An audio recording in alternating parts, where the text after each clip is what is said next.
He was born ugly, unwanted, and cast out by his own mother. Yet he became the god who forged Olympus. Welcome to my channel, and today let's find out how Hephaestus fell from Olympus to the depths of the sea.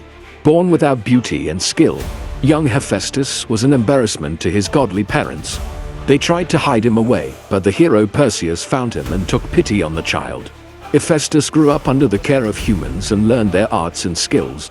However, when Zeus found out that he had a son on Earth, he went down to retrieve him, but upon seeing Hephaestus, Zeus was enraged and threw him off Olympus. Fortunately for the young god, he survived the fall and landed in the sea where he was saved by the water nymphs. Despite this traumatic event, Hephaestus was determined to make something of himself. He didn't have much to start with, living among the nymphs. He made tools and weapons out of nearby rocks and clay. Of course, these were nothing compared to the treasures of Olympus. But little did everyone know, those very rocks and clays were the foundation of his future greatness. One day Hephaestus heard about a contest being held by his father Zeus. The winner would be granted a wish. Hephaestus knew this was his chance to win back his father's love and respect. But what could he possibly offer that would impress the king of the gods? While thinking of a gift, Hephaestus remembered the countless hours he spent making tools from rocks and clay. Perhaps he could do the same with metals. But which metal could he use to impress Zeus? That's when he heard of a nearby Cyclops forge. The Cyclops were a race of giants known for their incredible strength and craftsmanship. With their massive bodies and single red eye, they were feared throughout the world. However, their true talent lay in their ability to work with metals, creating weapons and tools of unparalleled quality. Hephaestus knew that if he could get his hands on one of their anvils, he would stand a chance at winning the contest. But sneaking into a Cyclops forge was no easy task. The giants were incredibly strong and would stop at nothing to protect their territory. However, Hephaestus was determined to succeed. Using his wits and newfound skills, he managed to sneak into the forge and steal one of their anvils. With his prize in hand, Hephaestus returned home and got to work. As the days passed, the entire forge buzzed with activity. Sparks flew as Hephaestus worked tirelessly, shaping the stolen anvil into a magnificent throne fit for a king. It was unlike any other throne anyone had ever seen. Made entirely of solid gold, it was adorned with intricate designs and precious gems. But Hephaestus wasn't done yet. He wanted to add one final touch, a masterpiece that would make the throne truly spectacular. As he worked on this last detail, Hephaestus poured all his love, anger, hope, and despair into the creation. When he was finally finished, he stepped back to admire his work, and what he saw was more than just a throne. It was a symbol of his dedication, a representation of his journey from unwanted outcast to respected craftsman. And so Hephaestus presented the throne to Zeus, hoping that it would win over his father's heart. Zeus was indeed impressed by the throne. It was clear that Hephaestus had put his all into the creation. However, as a practical joke, he decided to make the young god suffer a little longer.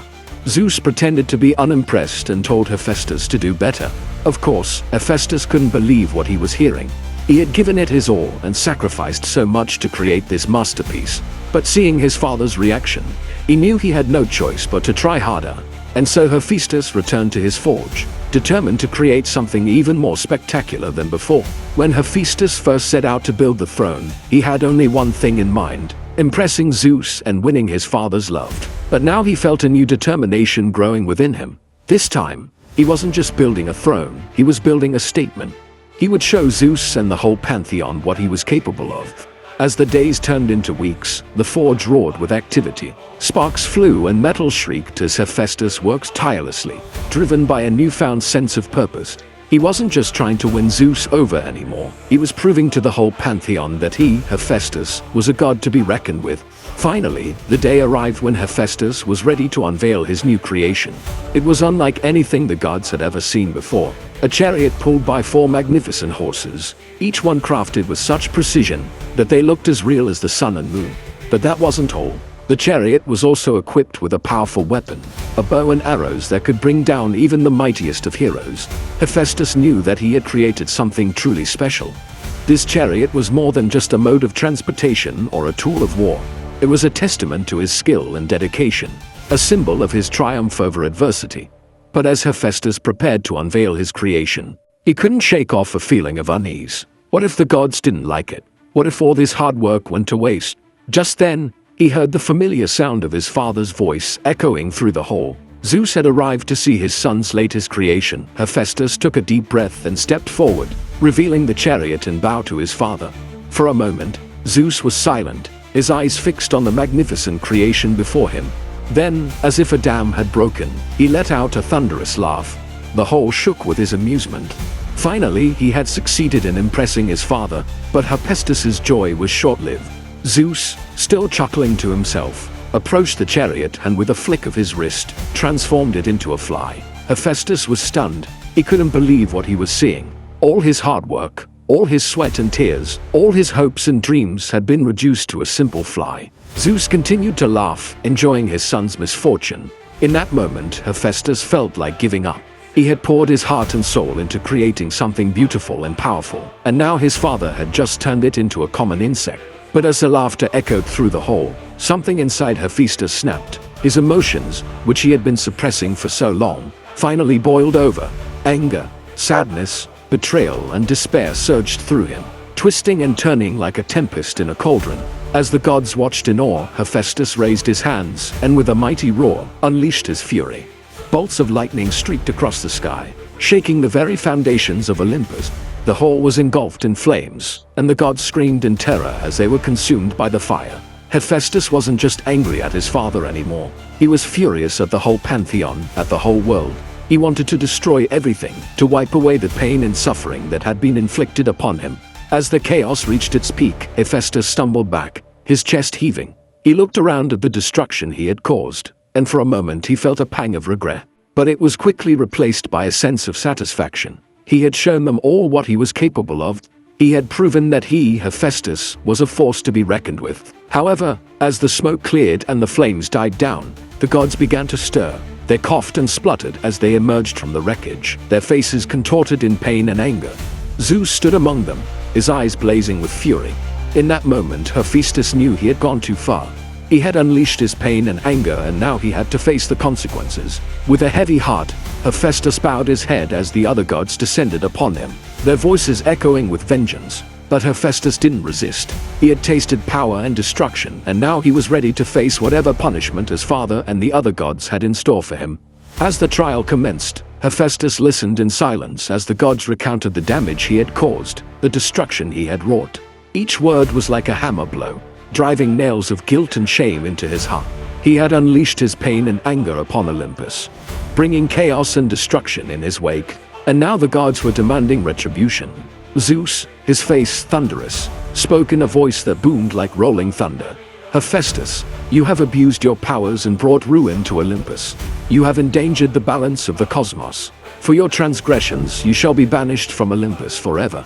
Hephaestus trembled as he heard the words, but he didn't argue. He knew that his punishment was just he had unleashed his pain and anger upon Olympus, and now he had to face the consequences. With a heavy heart, Hephaestus bowed his head in acceptance. The other gods murmured among themselves, their voices filled with a mix of anger and relief. As the decision was made, Hephaestus felt a surge of despair. He had nowhere to go, no one to turn to. He had been an outcast since birth, and now he was being cast out of the only home he had ever known. But as he prepared to leave Olympus, he caught his father's eye. In that moment, Zeus's face softened, and there was a flicker of understanding in his eyes. Hephaestus knew that his father was not only punishing him, but was also giving him a chance to redeem himself. Zeus was sending him away, not to abandon him, but to give him an opportunity to learn from his mistakes and come back stronger. And so, with a final glance at Olympus, Hephaestus took his leave and vanished into the vastness of the cosmos. Alone and uncertain of what the future held, Hephaestus wandered aimlessly through the cosmos, his heart heavy with sorrow and regret. The vastness of space offered no solace, and the stars seemed to mock him with their indifference. But as he continued his journey, Hephaestus began to encounter other cultures and civilizations. He witnessed their struggles and their triumphs, their joys and their sorrows. And with each interaction, he gained a deeper understanding of the world and his place in it. As time passed, Hephaestus began to heal. He started to learn from his experiences, and he began to understand that true strength came not from power, but from wisdom and compassion. He realized that his anger and despair had blinded him, and he had caused pain and suffering not only to himself, but to others as well. Determined to atone for his sins, Hephaestus reached out to the mortals, offering his help and his support.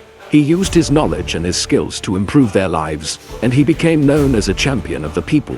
As Hephaestus continued to help the mortals, he began to feel a sense of purpose and fulfillment that he had never known before. He realized that true happiness came not from power or status, but from making a positive impact on the world. With each act of kindness, he forgave himself a little more, and the burden of his past grew lighter. And so, as the years passed, Hephaestus became a beloved figure among the mortals. He was revered as a hero, a savior, and a friend. And although he was once the outcast god, he now had a place among the humans. A place where he was valued and appreciated. Yet despite his newfound happiness, Hephaestus never forgot the lessons he had learned during his banishment. He carried the memory of his pain and his despair, not as a source of anger or resentment, but as a reminder of the importance of wisdom, compassion, and humility. And whenever he saw injustice or suffering, he reached out to help, knowing that true strength came not from power, but from the courage to face one's mistakes and the determination to make things right.